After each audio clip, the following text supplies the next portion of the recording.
आपका स्वागत है एसएस फीलिंग शेयर चैनल में, एक जगह जहां आप उत्साह, मार्गदर्शन और आध्यात्मिक खुराक पा सकते हैं। हमारा चैनल ब्रह्मांड के रहस्यों और दिव्य ज्ञान को खोजने के लिए समर्पित है। युष्मदस्मत् प्रत्यय गोचरयोः विषय विषयिनोः तमः प्रकाशवद्विरुद्ध स्वभावयोः इतरेतरभावानुपपत्तौ सिद्धायाम् तद्धर्माणामपि सुतराम् इतरेतरभावानुपपत्तिः।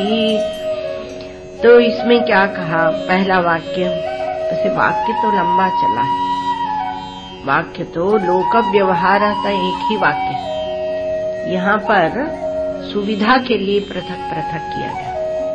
तो उसमें कहते हैं कि युष्मदस्मत् प्रत्यय गोचरो, तो कहा कि ये युष्मद और अस्मत् प्रत्यय से जो गोचर होता है, विषय और विषयी, वो एक दूसरे से भिन्न है, स्वाभाविक है, भिन्न ही है। जो मैं हो है वो तुम नहीं, जो तुम है वो मैं नहीं। पिछली बार शायद आप लोगों को सुनाया था कि हम लोग बच्चे थे तब एक खेल खेलते थे। तो खेलते थे तो कहते थे हमारा नाम हम, तुम्हारा नाम तुम, और हम गधा की तुम।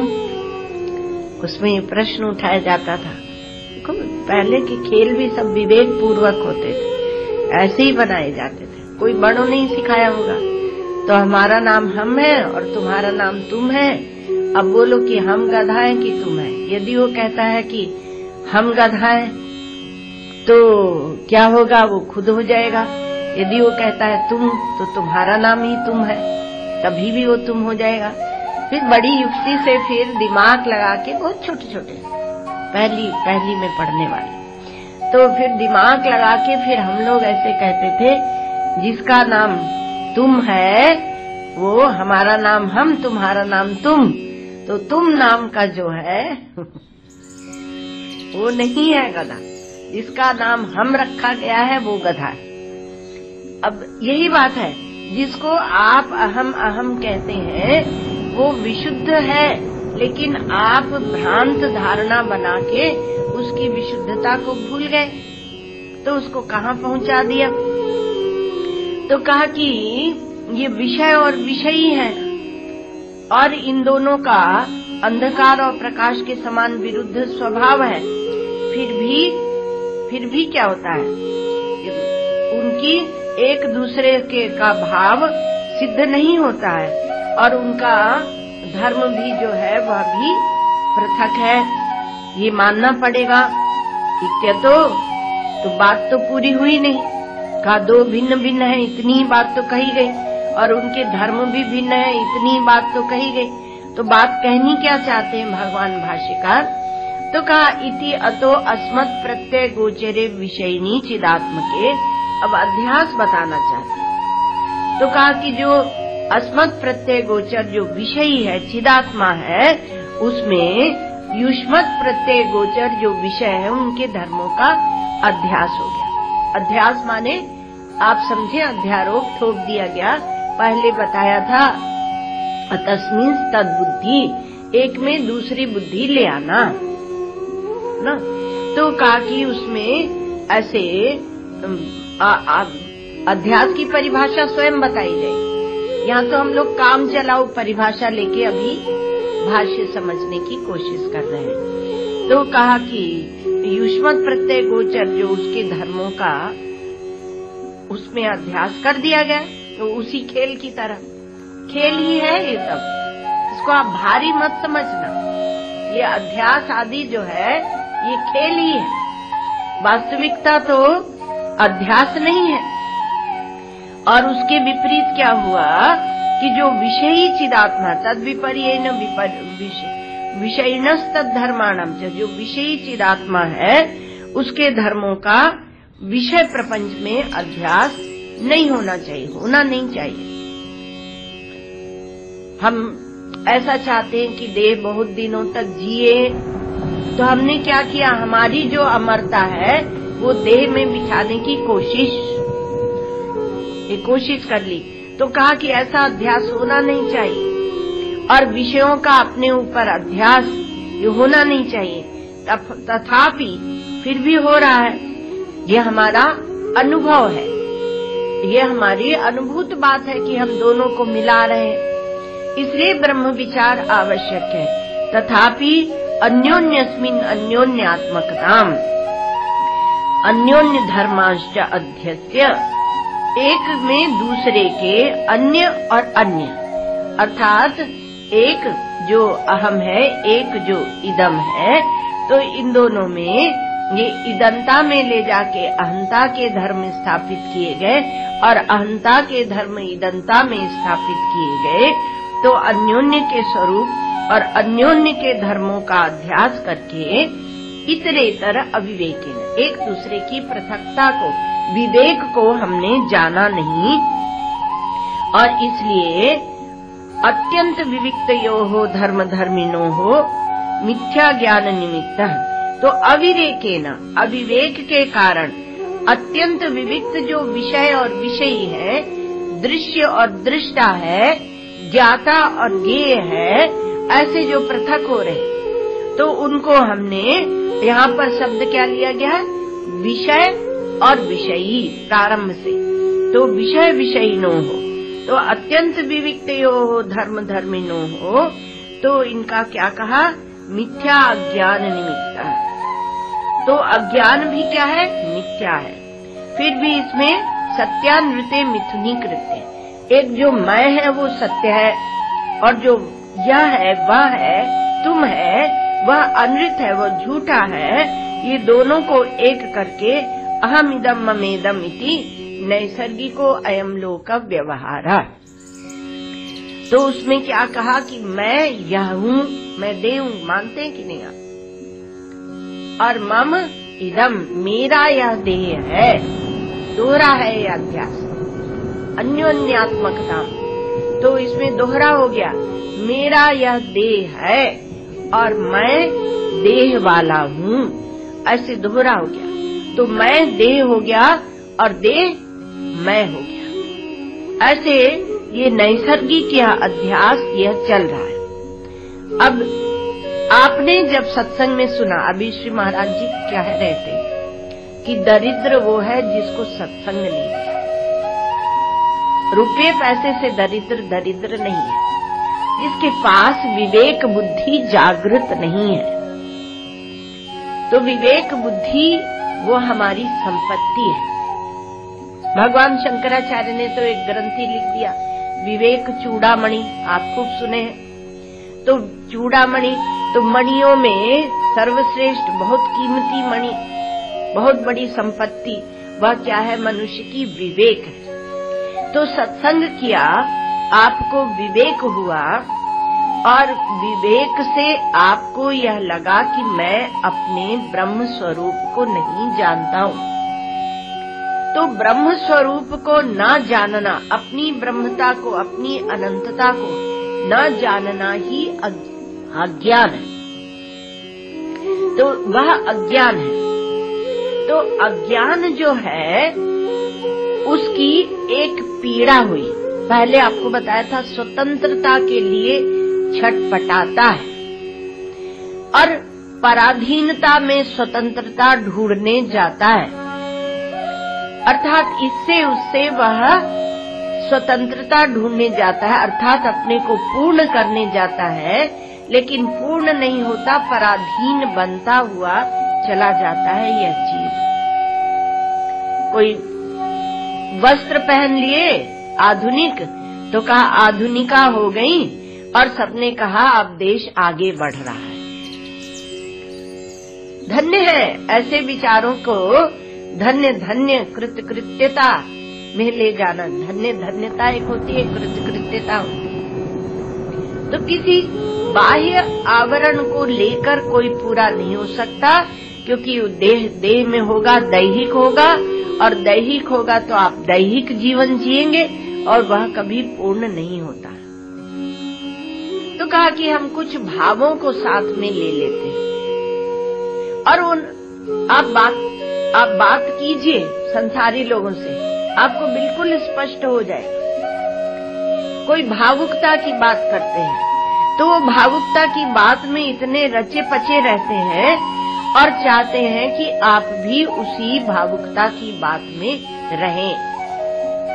वो आपके समय को खा जाते हैं क्योंकि उनका स्तर वही है, तो भावुकता की बात में रहते हैं, तो वो मानसिक जीवन जीते हैं। और फिर वो भी ये भी पता लगाते हैं कि किसको किसको मानसिक रोग है और हमें है या नहीं। एक लड़की थी, उसने इंटरनेट में देखा मानसिक रोग कौन कौन से होते हैं। सच्ची कथा सुना रहे हैं आपको। अब मानसिक रोग कौन कौन से होते हैं, उनका उपचार क्या क्या होता है। उसमें एक रोग उसको बिल्कुल लगा कि मुझे फिट बैठ रहा है, सच्ची बता रहे हैं। और उसने उसके सारे लक्षण अपने में फिट किए और फिर गई, पता नहीं डॉक्टर के पास गई होगी, और गई और डॉक्टर तो क्या, डॉक्टर को तो मरीज चाहिए। तो उसने जाके डॉक्टर से दवाइयां ली और दवाइयां लेना शुरू। घर के लोग कहें कि इसका व्यवहार विचित्र कैसे हो गया है। बात हमारे पास आई तो हमने उस कन्या को फोन किया, कन्या नहीं विवाहिता है, बालक है उसके, तो हमने उस माता को फोन किया और हमने कहा कि तुम्हें ऐसा लगा, तुम बहुत बुद्धिमती है, तो तुम्हें ऐसा लगा। और उसको ये पता लगा कि बहुत जो एक्स्ट्रा इंटेलिजेंट होते हैं उनको ये रोग हो जाता है। तो हमने कहा कि हमसे आके पूछते तो हम बताते रोग है कि नहीं। तो आप डॉक्टर थोड़े हो, आप कोई डॉक्टर हो क्या? हर रोग के लिए आपको थोड़ी, ये तो रोग है, जैसे शरीर में होता है वैसे मन में होता है रोग। तो मानसिक जीवन जीते हैं, बौद्धिक जीवन जीते हैं। तो जब कोई सत्संग करता है और उसे अज्ञान की पीड़ा होती है, अज्ञात तत्व की पीड़ा, हम अपनी ब्रह्मता को नहीं जानते, किसी भाग्यशाली को होती है, नहीं तो ऐसे जीवन व्यर्थ गंवा कर जाते हैं। सत्संग भी सुनते हैं तो हम तामसिक, राजसिक, सात्विक इसी कोटि का सुनते रहते हैं। तो कहा कि जब आपको अज्ञान की पीड़ा होती है, जब आपको मृत्यु का भय होता है, मृत्यु पीछे लगी हुई है और उसका भय होता है, जब आपको दुख होता है, जहाँ आप चिपके होते हैं वहाँ भगवान एक तलवार मार देते हैं, काट देते हैं आपको अलग चल। तो आपको दुख होता है, होना चाहिए क्योंकि मनुष्य है, संवेदनशील है, दुख होगा।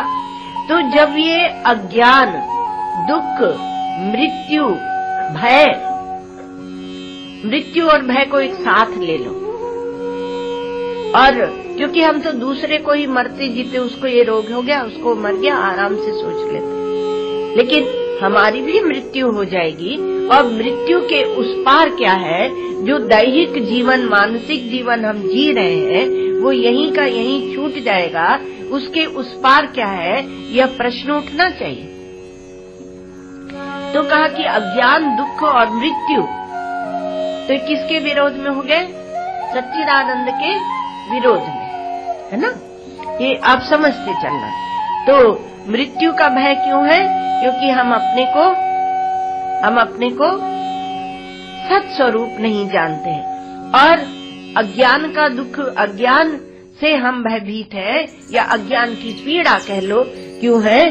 क्योंकि हम अपने ज्ञान स्वरूप को नहीं जानते हैं और आनंद स्वरूप को नहीं जानते, इसलिए हम दुखी हैं। तो हम दुखी हैं। और चौथी बात जरूर ध्यान में रखना, इसलिए 3 गिनाई।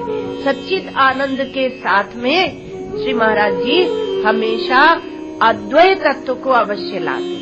अद्वितीय है आत्मस्वरूप, तो अद्वितीय है आत्मस्वरूप, लेकिन हम तो देखते हैं कि हमसे सब विरोध कर रहे हैं। हम कितनी भी अच्छी बातें करें, कितना भी अच्छा काम करें, सबको खुश रखने जाएं, लेकिन विरोध लगा हुआ है। तो इससे हम छूटना चाहते हैं महाराज। तब आप क्या हुए? आप जिज्ञासु हुए, आप मुमुक्षु हुए। तो जिज्ञासु स्वयं जाता है, स्वयं जाके और गुरुदेव से पूछता है, महात्मा के पास जाता है और स्वयं वह कहता है, अपने अज्ञान का, दुख का, भय का, विरोध का कथन करता है। ये नहीं कि महात्मा ही खुद जाके उससे बोले कि तुम दुखी हो, तब वो वहाँ पर प्रभाव नहीं पड़ता। लोग जो कहते हैं कि इतना सत्संग होता है, प्रभाव नहीं पड़ता, क्योंकि जो वास्तविक सत्संग है उसकी हमें चाह नहीं है। चाह होगी तब तो राह निकलेगी, लेकिन उसकी हमें चाह नहीं है। एक महात्मा कहा करते थे कि आप ये सत्संग वेदांत का छोड़ो। कुंभ में भी हम लोग शिविर लगाते हैं और ऐसा ही गंभीर सत्संग करते हैं, क्योंकि कुंभ में कोई सत्संग करते ही, कथा होती है, कुछ और भी होता है, बहुत कुछ होता है। तो कोई अपनी गौशाला ही पूरी लाके कुंभ में खड़ी कर देते हैं कि देखो हमारे आश्रम में गाय रहती है। कोई भंडारे चलाते हैं, कहीं कीर्तन होती, कहीं कथा। तो एक बार हमने 98 के कुंभ में देख लिया, हमसे एक गुरु भाई का आश्रम था, उन्होंने कहा आप कथा सत्संग कीजिए, वेदांत का सत्संग किया। जब देखा कि कहीं वेदांत नहीं है तो हम लोग कुंभ में जाने लगे। तो कहा कि महात्मा आरोप नहीं करता है, वो खुद अपने स्वयं ही जिज्ञासु आता है। तो उन्होंने हमसे पूछा, एक साधु ने, कि आप ये वेदांत का जो मुख्य सत्संग है ये कुंभ में या कहीं भी कभी भी क्यों करते हो? छोड़ दो इसको, कोई अधिकारी नहीं है। अधिकारी नहीं, अधिकारी जब खुद आके पूछे तब ज्ञान देना, नहीं तो छोड़ दो, इसका कुछ कोई आवश्यकता नहीं। तो महाराज ये मुख्य श्रवण ना भी हो, लेकिन गौण ही श्रवण हो, लेकिन इससे अधिकारी तैयार होता है। आप कुछ तो जानेंगे ब्रह्म के बारे में, तब आपको धीरे धीरे जो संस्कार पड़ेंगे उससे पीड़ा होगी। इसलिए कभी निराश नहीं होना चाहिए और सत्संग भी नहीं छोड़ना चाहिए। लेकिन बात ये कह रहे थे कि महात्मा दुख, अज्ञान आदि का आरोप नहीं करता है। वो तो जब जिज्ञासु जाके उसके पास पूछता है, वह अपने भय का कथन करता है। दुर्वार संसार दावाग्नि तप्तम दोदुह्यमानम दुर्दृष्टवातै भीतम प्रपन्नम परिपाहि मृत्योः शरण्यमन्यम यदहम न जाने। वो जाके कहता है। तो भगवान, वो महात्मा उसको ये नहीं कहते कि हम तुम्हें मोक्ष देंगे, वो कहते हैं परमानंद स्वरूप तू नहीं तो मैं दुख लेश दद्याद अभीतिम सहसा महात्मा। वो सहसा उसको अभय कर देते हैं, क्योंकि वो तो जिज्ञासु है, वो तो छटपटा रहा है। तो कहते हैं कि तू तो नित्य शुद्ध बुद्ध मुक्त ब्रह्म है, तू क्यों यहाँ क्या विचार, अर्थात विचार ही उसको देते हैं और विचार देकर ही उसे मुक्त कर देते हैं। तो इस प्रकार से ये जो ज्ञान है, ये जो आप सुन रहे हैं, ये इसको आप छोटा नहीं समझना, इसी से मोक्ष है। तो युष्मद् अस्मद् प्रत्यय गोचर्यो, बिल्कुल फर्क है, दोनों में अंतर है। और ये ब्रह्म ज्ञान, तो इसमें कहा आपको ये करके भेद सुना रहे हैं, ज्ञान में और कर्म में, विद्या और अविद्या, वहाँ भी तमः प्रकाशवद् विरुद्ध स्वभाव योग। तो वही बात करके आपको सुना रहे। तो यहाँ पर क्या है कि दोनों पृथक पृथक है, आत्मा पृथक है, अनात्मा पृथक है। पर हम जो व्यवहार चलाते हैं, नैसर्गिको एवं लोक व्यवहार, उसमें सत्य और अनृत का मिथुनीकरण कर देते हैं। एक मिथुनी भाव को मिथ्या कहते हैं। मिथ्या की कई परिभाषा है, तो इसमें जो मिथुनीकरण है उसी को मिथ्या कहते हैं, अनिर्वचनीय। और इसके लिए ऐसे मत कहना कि आप व्यवहार तो चलाते हो, फिर मिथ्या मिथ्या क्यों कहते हो? तो जो व्यवहार है वही मिथुनीकरण है, क्योंकि सत्य में कोई व्यवहार नहीं, सत्य अव्यवहार्य है। मांडुक्य उपनिषद 7वां मंत्र। तो उसमें सत्य क्या है? अव्यवहार्य है।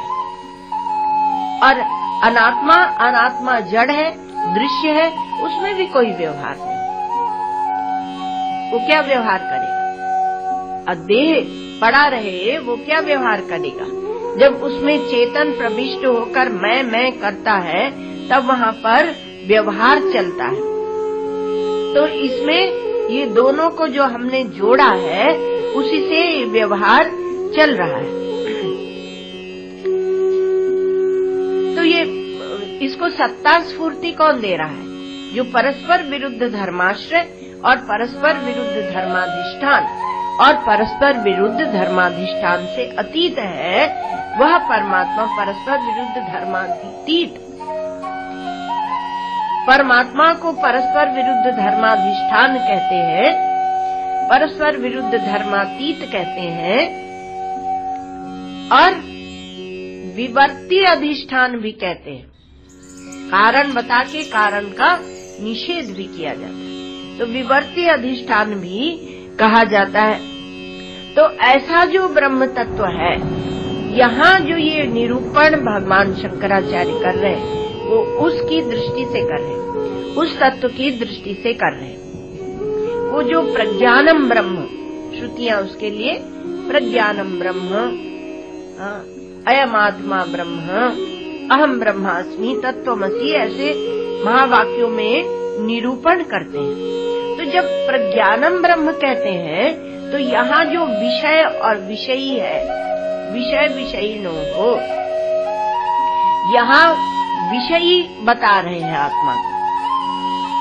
थोड़ा सा ध्यान देना आप, ये जो विषयी आत्मा है पहले इसका पृथक्करण कर रहे हैं और ये जाके विषय के साथ लिप्त हो रहा है, अर्थात यह एक भाव रूप में है। क्योंकि दो जब पृथक वस्तुएं होती हैं तो जुड़ती नहीं है। तो भगवान शंकराचार्य यह दिखा रहे हैं कि ये दो वस्तुएं जुड़ी हैं ही नहीं, लेकिन जिसको यहाँ विषयी कह रहे हैं वह विषय को देखता है, विषय को सत्ता स्फूर्ति देता है, इसलिए कहीं न कहीं वह एक भाव रूप बन जाता है। लेकिन जो शुद्ध ब्रह्म है, प्रज्ञान ब्रह्म है, वह विषय के साथ जुड़ता ही नहीं है, अर्थात उसके लिए अन्य कुछ है नहीं। विषय और विषयी दोनों उसके आत्म स्वरूप है, अर्थात उससे भिन्न कुछ है ही नहीं। वह एक रूप एक तत्व है, वह प्रकृष्ट ज्ञान है। प्र और ज्ञान, प्रज्ञानम ब्रह्म, तो ब्रह्म की एक परिभाषा दी गई। क्या दी गई? कहा प्रज्ञानम ब्रह्म, तो प्रकृष्ट वहां पर ज्ञान है ना। तो प्रकृष्ट कैसा है? तो कहा विषय विषयी भाव रहितम, विषय और विषयी का भाव उसमें नहीं है। विषय कहाँ तक है, विषयी कहाँ तक है, इसको तो समझना पड़ेगा। तो विषय हम क्या समझते हैं? कहा सामने घड़ी रखी है और वह घड़ी विषय है, और मैं जो देखने वाला हूँ वो मैं विषयी हूँ। तो कहा कि जब प्रकृष्ट ज्ञान है, प्रज्ञान है, तो उसमें घड़ी जो दिखती है वो क्या हुई? वो विषय है और मैं विषयी, विषय विषयी भाव रहितम। तो घड़ी भी नहीं है और मैं नहीं है, दो नहीं है, किंतु ज्ञान है। तो ज्ञान है तो कहीं ऐसा ना आप समझ लें कि नेत्र से जब हम घड़ी को देखते हैं तो वह ज्ञान वहां पर होता है। तो ज्ञान है तो कहा कि ज्ञाता ज्ञेय भाव रहितम, ज्ञाता ज्ञेय से रहित भी है वह प्रज्ञान। अब इस प्रज्ञान को आप देखें तो इसमें क्या है कि जितना भी विषय है, जितना भी है, उसको आप उसको ज्ञेय में या विषय में या घड़ी में रखें। आप ये तो जानते हैं कि मैं घड़ी नहीं हूँ, घड़ी मुझसे पृथक है। आप कहते हैं वो इंस्ट्रूमेंट है, एक टूल है। आजकल टूल ज्यादा बोलते हैं, हम लोगों के समय में इंस्ट्रूमेंट बोलते हैं, आज बोलते हैं टूल। भाषा बदलती जाती है, तो बोलते हैं कि एक टूल है। अभी किससे हमने कहा ये काम कंप्यूटर से कर लो, बोले तो एक टूल है।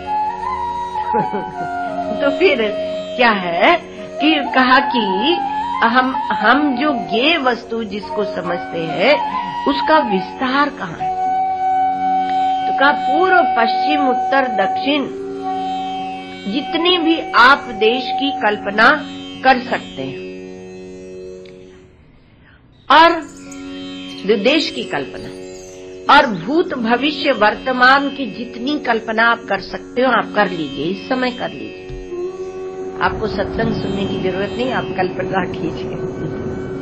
तो उसको ले लीजिए ना, तो वो काल हो गया और वो देश हो गया।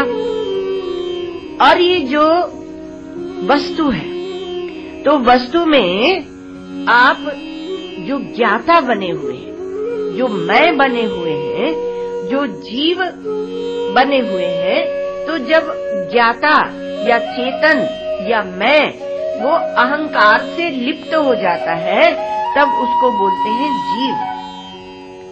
तो अहंकार से लिप्त जो ज्ञाता है अर्थात अंतःकरण के द्वारा वह देखता है, और ये अंतःकरण जीव को छोटा सा बना देता है। तो आप देश काल और वस्तु में अपने जीवत्व को भी ले लेना तात्पर्य है, तो जीव को छोटा बना देता है। तो ये जो अंतःकरण है वह अंतःकरण वह जीव को छोटा बना रहा है, इसलिए वह भी दृश्य में आ गया। तो ये सब क्या है? ये घड़ी है, घड़ी। आनंद की बात क्या है कि देश का विस्तार, काल का विस्तार या काल का छोटापन, बहुत छोटा क्षण क्षण क्षण से भी छोटा, जितना भी आप छोटा लेना चाहे वो ले लो, लेकिन वो आपका मन ही कल्पना करता है, बुद्धि कल्पना करती है, और आपका चेतन उसके साथ जुड़ के उसको सत्ता स्फूर्ति दे रहा है। तो इसलिए वह चेतन जो इस सब से जुड़ा हुआ है वह जीव ही है, वह मैं ही है, लेकिन वह आपके लिए घड़ी है, घड़ी। उसको घड़ी की जगह रख लो। संपूर्ण देश काल वस्तु के विस्तार को रखो घड़ी की जगह। इसी समय आप प्रज्ञान है, भला आप इसी समय, ये नहीं कि कल को हम प्रज्ञान होंगे माता जी, आज नहीं। तो इसी समय आप प्रज्ञान है, और प्रज्ञान है तो आप ब्रह्म है।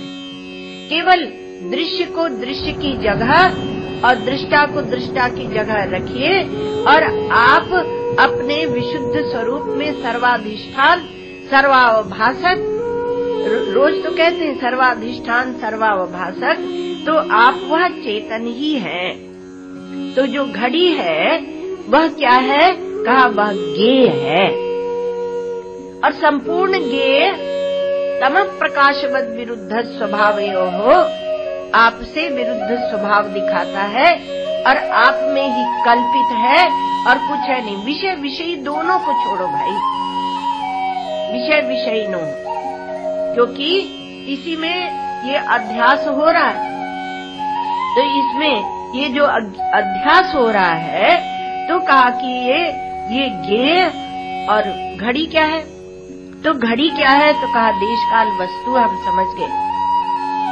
जब घड़ी देखो तब देश काल वस्तु ले आना, वो भी एक विचार की शैली, क्योंकि घड़ी एक देश में है, एक काल में है और एक वस्तु है।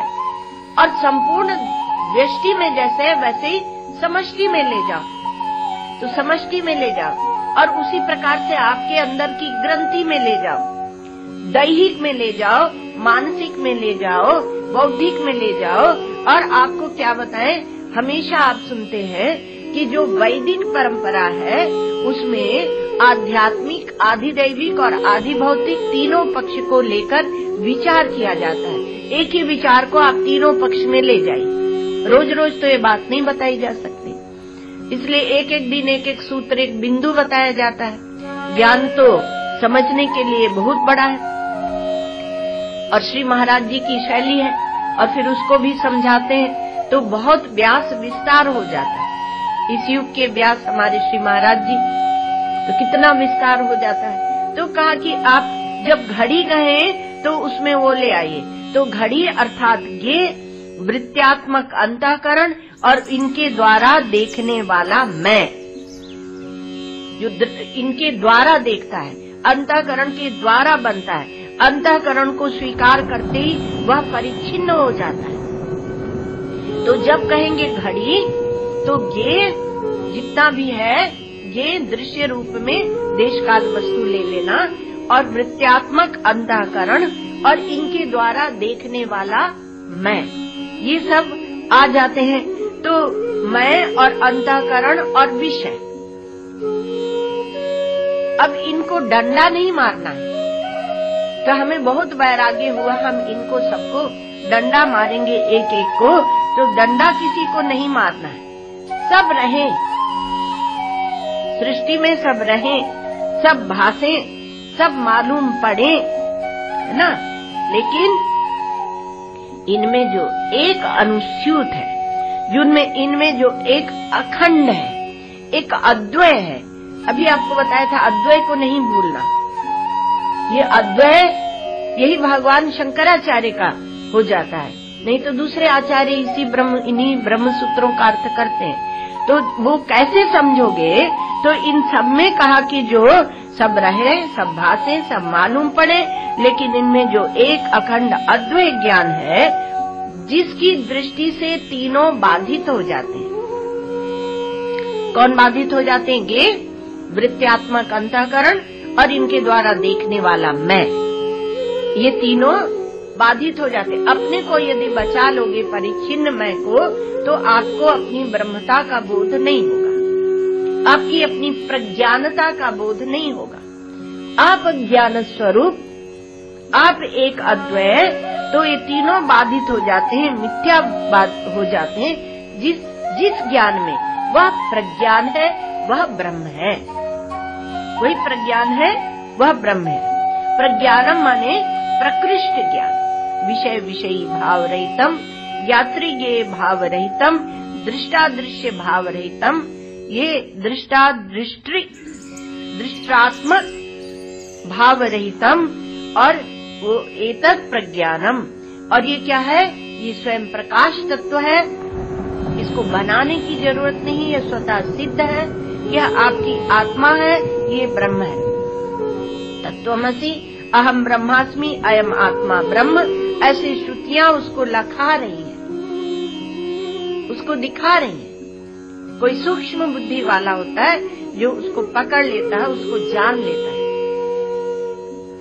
अर्थात उसकी समझ में ये बात बैठते ही वह अनुभव से एक हो जाता है, उसका वह अनुभव करता है। तो ये जो ज्ञेय है, जो विषय है, जो दृश्य है, जो दृश्य है, तो उसका क्या है? तो उसको भी थोड़ा सा देख लें। जो दृश्य है, नित्य है, वो ज्ञेय है। तो कहा कि इसमें हम लोगों ने लिया देश काल और वस्तु, ज्ञेय में, दृश्य में ये लिया। तो कहा कि नित्यता जो है, एक अनित्य, नित्य और सत्य का विवेचन हम लोग कर चुके हैं, आपको याद दिला रहे, स्मरण दिला रहे। तो उसी में से आप नित्यता को ले लेना। तो नित्यता जो है, तो वह काल मूलक होती है, और व्यापकता या फैलाव वह देश मूलक होता है। मूलक माने उसके मूल में देश बैठा होता है, और नित्यता के मूल में काल बैठा होता है, ठीक है। और वस्तुएं जो है वो उपादान मूलक होती हैं, उपादान मूलक होती हैं। और जो समस्त नित्यताएं हैं, तो समस्त नित्यताएं क्या होगा? तो कहा पल, क्षण, रात्रि, दिन, युग, मनवंतर, है ना, युग, कल्प, मनवंतर, महाकल्प, ये सब क्या है? ये नित्य होते हैं। क्षण नित्य है कि नहीं? काल नित्य है कि? काल के जो टुकड़े हैं ये भी नित्य होते हैं, इनको बोलते हैं नित्यताएं। तो ये सब नित्य है। तो ये नित्यताएं अपने मूल सहित, और फैलाव माने व्यापकता, तो व्यापकता भी अपने मूल के सहित। मूल कौन है? देश। शाबाश। तो व्यापकता है, क्योंकि संक्षेप में शास्त्रों में लिखा होता है, उसको समझ लेना पड़ता है। तो व्यापकता, नित्यताएं अपने मूल के सहित, और व्यापकता अपने मूल के सहित, और वस्तुएं अपने मूल के सहित, ये सब जाएंगी ज्ञेय में, अर्थात ये घड़ी के समान। घड़ी माने घड़ी नहीं है, पर घड़ी के समान, अर्थात ये आपकी बुद्धि में इतनी स्पष्ट हो जाना चाहिए कि सब का सब घड़ी के समान है। तब आपके ज्ञान का, एक चेतन का, आप उसका एक थोड़ा सा स्फूर्ति आपको हो जाएगी, कोई ग्रंथि टूटेगी और वो ज्ञान आपको मिलेगा। तो कहा कि ये सब कहा कि ये ज्ञेय में गया, ये विषय में गया। विषय विषयी न हो, और आप जो विषयी है उसका शुद्ध स्वभाव क्या है। लेकिन जब तक आप परिच्छिन्न बनेंगे तो आप उसी ज्ञेय में चले जाएंगे। अर्थात हम हैं चेतन, लेकिन हम जड़ में जा रहे हैं। तो हम जो चेतन है, हम जो प्रज्ञान है, हम जो सच्चिदानंद स्वरूप है, ज्ञान स्वरूप है, हम इस जड़ में, दृश्य में, ज्ञेय में, इसमें हम जा रहे हैं। तो हम कहाँ तो हैं, विषयी कह के उसको लखाया जा रहा है, लेकिन उसका शुद्ध स्वरूप वो समझना पड़ता है। तो हम उसमें चले जा रहे हैं, और जब हम उसमें चले जाते हैं तो वहाँ पर ग्रंथि पड़ जाती है। यहाँ भगवान भाष्यकार ये कहना चाह रहे हैं कि वो ग्रंथि मिथ्या है। भला मिथ्येति भवितुम युक्तम, दृश्य हमसे पृथक है, जड़ है, हम दृष्टा है, चेतन है, ये बात तो ठीक है। लेकिन हम जब उसके साथ जाके जुड़ जाते हैं तो ग्रंथि पड़ जाती है, और वो ग्रंथि मिथ्या है। ये जो संबंध है, ये जो भ्रांति है, भ्रांति का ही नाम ग्रंथि है। विद्यते हृदय ग्रंथि, तो ये भ्रांति ही ग्रंथि है। और जब ये ग्रंथि पड़ती है, कहीं भी गांठ पड़ती है, तो दुख अवश्य देती है। उसके साथ दुख वही देती है जो ग्रंथि होती है, और दुख वही देता है जिसे आप छोड़ नहीं सकते। दुख कौन देता है? जिसे आप छोड़ नहीं सकते। जहाँ से दुख आए उसको छोड़ दो, छोड़ दो। आप वो कथा तो श्री महाराज जी सुने कि श्री महाराज जी ने जाके महात्मा से पूछा कि हम जब आ रहे थे हरिद्वार, तो उन दिनों अखंड भारत था। तो एक कोई सज्जन थे, पठान थे, तो उन्होंने पूरे सीट लंबी थी, दूसरे तरह की सीटें होती थी उस समय, लकड़ी की सीटें होती थी बड़ी बड़ी। तो उसमें एक कोने में जाके श्री महाराज जी बैठ गए, तो थोड़ा सा नीचे को खिसक के और पांव से मारे। तो श्री महाराज जी चुपचाप बैठे रहे। तो उसने कहा कि अरे ये क्या कोई महात्मा गांधी के अवतार है, मतलब महात्मा गांधी के पार्टी के हैं। दिनों तो महात्मा गांधी का जोर था, पर ये सुनते रहे। जब महात्मा के पास गए तो प्रश्न पूछा। कैसे प्रश्न पूछा जाए कि उसने हमें मारा, उसका हमें दुख क्यों हो गया? वो जो कटु शब्द बोल रहा था उसका हमें दुख क्यों हो गया? ये साधक जो होता है वह यह देखता है कि हमें दुख क्यों हुआ, यह नहीं देखता कि उसने हमें गाली क्यों दी। तो महात्मा ने कहा कि मान लो एक गांव में एक जगह कूड़ा कचरा डाला जाता है और तुम जाके वहां बैठ जाओ और वहां लाकर कोई एक टोकरी दो टोकरी लाकर कचरा डाले, तो उसमें जो कचरा डाल रहे हैं उनका दोष है या तुम जहां बैठे हो तुम्हारे बैठने का दोष है? तुम क्यों बैठे ऐसी जगह?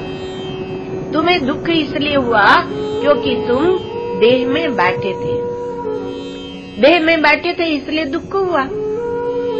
यदि तुम अपने आत्म स्वरूप में बैठते तो तुम्हें दुख नहीं होता। तो दुख इसलिए हुआ।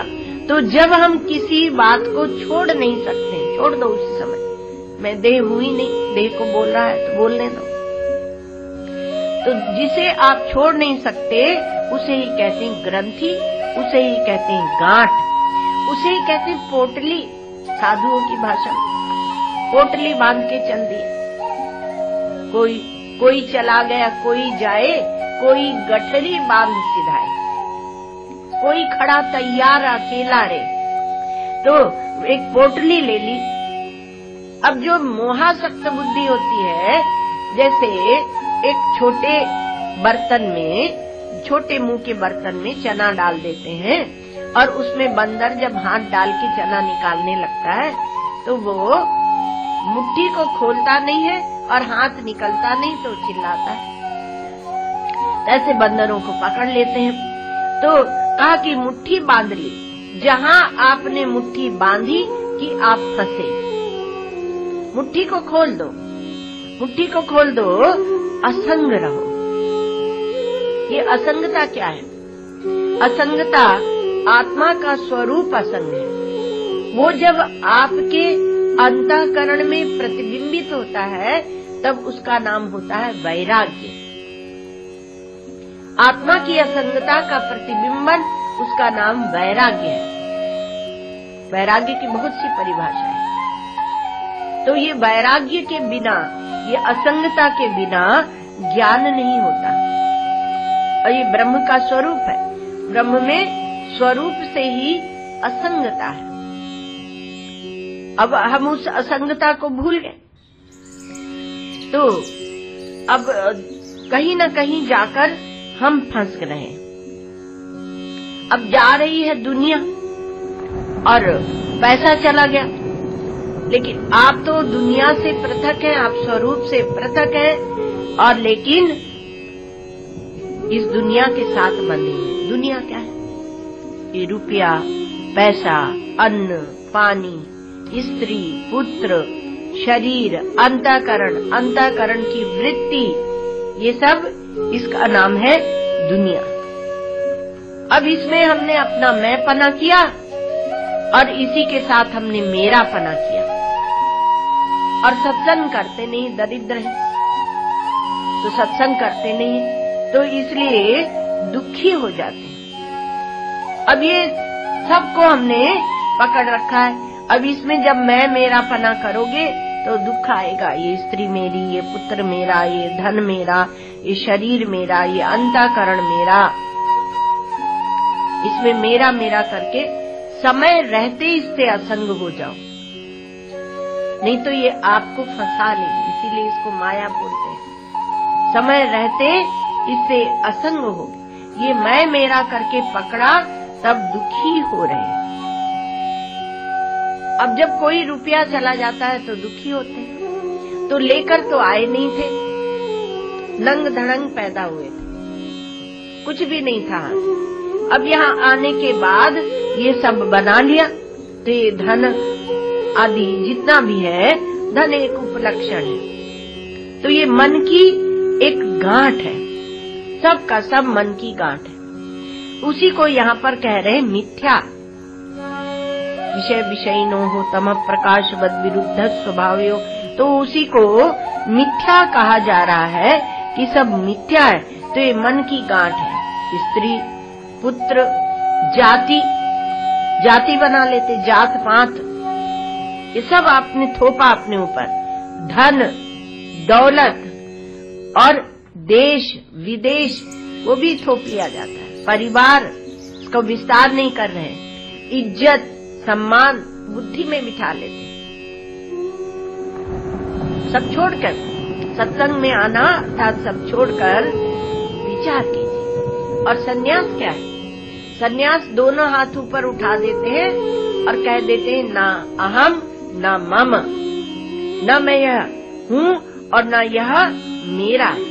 तो ये गांठ तकलीफ देती है। जब हम इन गांठों को पकड़ लेते हैं, इस ग्रंथि को पकड़ लेते हैं, तब यह हमें तकलीफ देती है। अर्थात अपने स्वरूप में हमें प्रतिष्ठित नहीं होने देती, यही तकलीफ है, क्योंकि जो अभिमान में चूर हैं वो कहते महाराज हमें कोई तकलीफ नहीं। आप लोगों को होगी तकलीफ जो मारे मारे फिरते हो, मांग मांग के खाते हो, आप लोगों को तकलीफ होगी और हमें कोई तकलीफ नहीं। अभी कल कोई बता रहा था जयपुर की बात कि वहां पर कुछ युवतियां हैं तो वो बोलती हैं कि हम साधु को नहीं मानते थे पहले, फिर उन्होंने मनोविज्ञान पढ़ा, फिर एक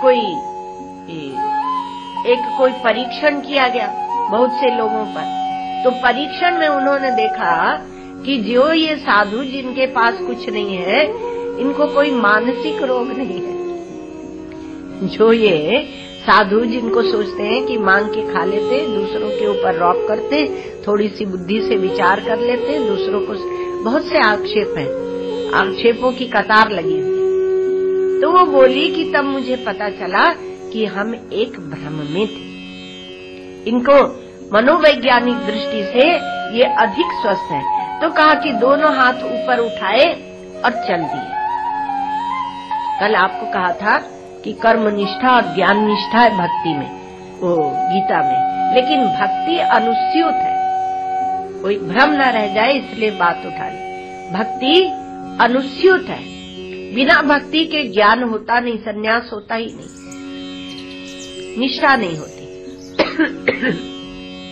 तो कर्म निष्ठा में भी, कर्मयोग की निष्ठा में भी और ज्ञान योगी की निष्ठा में भी भक्ति वह अनुस्यूत है।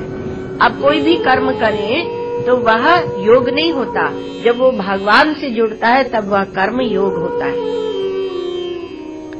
उसी प्रकार से ज्ञान में जब तक वो भक्ति वाली लगन, एकाग्रता नहीं होती तब तक वह बौद्धिक विचार होकर रह जाता है, उसमें निष्ठा नहीं आती। तो जब वहाँ पर कर्म निष्ठा और ज्ञान निष्ठा दो कहा तो आपने कहा ठीक है अब हमने समझ लिया, अब भक्ति नहीं करेंगे। लेकिन निष्ठा शब्द या योग शब्द भक्ति को दिखा रहा है। तो अब कहा कि जब आप साधु होते हैं, असंगता की बात चल रही थी, तो असंगता में आप दोनों हाथ ऊपर उठा देते हैं और कह देते हैं कि ना अहम ना मम। ये परिच्छिन्न अहम को भी हमने छोड़ा और इसके द्वारा जो मम बनाया हुआ था इसको भी हमने छोड़ा, क्योंकि यह हमें तकलीफ देती है, यह गांठ हमें तकलीफ देती है। चाहे दैहिक हो, मानसिक हो, बौद्धिक हो, आध्यात्मिक हो, अधिदैविक हो, अधिभौतिक हो, कोई सी भी गांठ हो हमें तकलीफ देती है। और असंगता तो कहा ये आत्मिक धर्म है, आत्मा का धर्म है। तो ये आत्मिक धर्म है, आत्मीय, आत्मिक। तो ये अंतःकरण में जब इसमें असंगता में हम पहुंचते हैं तो अंतःकरण में झिलमिल परछाई पड़ने लगती है। अंतःकरण में जो असंग आत्मा की झिलमिल परछाई पड़ रही है वह वैराग्य है। अर्थात अभी हमें तत्व का ज्ञान नहीं हुआ किंतु हम असंगता को समझ रहे हैं। तो किसी भी दृश्य के साथ में गांठ नहीं हो, यह ब्रह्म ज्ञान से होता है। निर्ग्रंथ हो गए, निर्ग्रंथ, कोई ग्रंथ, निर्ग्रंथ जब कहते हैं तो ग्रंथि नहीं है, ग्रंथ नहीं है, जनेऊ आदि की गांठ नहीं है, ये वहाँ पर अर्थ होता है। और कहा कि नहीं अब शास्त्र पढ़ना छोड़ दो। अभी तुम एक मिशन के मिले थे, रामकृष्ण मिशन के साधु, तो बोलते थे हमारे यहाँ विनोद चलता है। क्या विनोद चलता है? तो वो कहे कि स्वामी विवेकानंद ने कहा कि दोपहर में थोड़ा सा साधु को सोना चाहिए, क्योंकि वह रात को जल्दी उठ के ध्यान भजन करता है, तो फिर शाम के ध्यान भजन के लिए उसे स्फूर्ति मिल जाए, क्लांति न हो, इसलिए दोपहर भोजन के बाद थोड़ा विश्राम करे। माँ ने कहा कि बेटा ठीक से खाओ पियो, भूखे मत रहो। ठाकुर ने कहा कि मत पढ़ो रे शास्त्र जंगल, शास्त्र के जंगल में नहीं पढ़ना चाहिए। इसलिए परिणाम स्वरूप अब हम क्या करते हैं, विनोद की बात है भाई, तो अब हम क्या करते हैं कि खाते हैं माँ की आज्ञा मानकर, कुछ पढ़ते नहीं है ठाकुर की आज्ञा मानकर, और लंबे तान कर सोते हैं। स्वामी विवेकानंद की आज्ञा मान। तो ऐसा सब चीज को समझना। निर्ग्रंथ का अर्थ ये है कि कोई ग्रंथि आपके जीवन में नहीं हो, और जैसा शास्त्र ने बताया है उसके अनुसार हमने स्वीकृति दी है, तो हमारे जीवन में सरल हो जाता है। उसी कायदे से हम मुक्त भी हो जाते हैं। जैसे यज्ञोपवीत, उसका अध्यारोप है तो अपवाद भी है। ये शास्त्र का सौंदर्य है। हमेशा पूरे जीवन के लिए आपको गुलाम नहीं बनाता। इसी को बोलते हैं कर्मकांड। इसमें अध्यारोप और अपवाद है, और ग्रहण, आवाहन और विसर्जन है, ग्रहण और त्याग है। तो त्याग किसका? तो सत्व रज तम का सबका त्याग है। भूर्भुवः स्वः का त्याग है। मृत्यु लोक, स्वर्ग लोक, पाताल लोक, सबका त्याग है। तो जब इसका त्याग शास्त्र बताता है तो उसमें से आप ये समझ लेना कि सब जो बताया था देश काल वस्तु, जो नित्यता और नित्यता मूलक, फैलाव और फैलाव मूलक, अब उपादान और उपादान मूलक, उस सब का त्याग है। तो त्याग कैसे करेंगे? वो भी कहा था कि डंडा मत मारना। त्याग माने त्यागात्मक विचारेण। उसके साथ हमारी चिपकाहट नहीं है, वो अलग है और हम पृथक हैं। ये विवेक, यह विचार बना रहना चाहिए। तो हमारे ब्रह्म स्वरूप में ये सारे जो परिच्छिन्न पदार्थ हैं, ये छोड़े हुए हैं। अनंत में मैं और मेरा है नहीं। उस अनंत की दृष्टि से देखें तो मैं और मेरा है नहीं। लोग तो इतने तक बोलते हैं कि महाराज ज्ञान के बाद कर्म तो करना पड़ेगा ना। उन्होंने किया तो ज्ञान के बाद कर्म तो करना पड़ेगा। वो सांसारिक ज्ञान में है कि घटक ज्ञान हो, फिर आप घट लेकर आओ अथवा छोड़ कर आओ। अपने आप का जो ज्ञान है उसमें न कहीं लेके जाना है, न कुछ लेके आना है। इसलिए उसमें वो अन्य का जो ज्ञान होता है उसमें ये सब झंझट लगी रहती है। तो अन्य हो तो आप ले आओ, ले जाओ, संस्कार विकार इत्यादि उसमें लगेगा। तो पहले कहा कि आप एक और बात कहते हैं संसारी लोग कि पहले क्या करना चाहिए? पहले हम मैं का त्याग कर देंगे तो मेरा का तो त्याग हो ही जाएगा। यह भी एक भ्रांत धारणा है। मैं जो है वह बूंद बूंद बूंद मेरा से बनकर मिलकर मैं बन जाता है। तो बूंद बूंद पानी से बना समुद्र है, मैं नाम की कोई चीज है नहीं। तो जब आप कहते हैं रुपया मेरा, तो आप रुपये वाले बन जाते हैं, धनी बन जाते हैं। तो ये कोई वस्तु है नहीं। तो मैं वस्तु और व्यक्तियों से जो हमने मेरापन जोड़ रखा है उसको हटाते जाएं तो अभिमान वाला जो मैं है वह छूट जाए और भी विलीन हो जाए। जिस मैं को हमने दृश्य में रखा था वो भी विलीन हो जाएगा। तो ब्रह्म ज्ञान से निर्ग्रंथ हो जाते हैं, परिच्छिन्नता का नाश हो जाता है। इसलिए जो मोक्ष का जिज्ञासु होता है वह पहले ममता को छोड़े और अंतःकरण की ममता क्या है? अंतःकरण की अशुद्धि है, उसको छोड़े।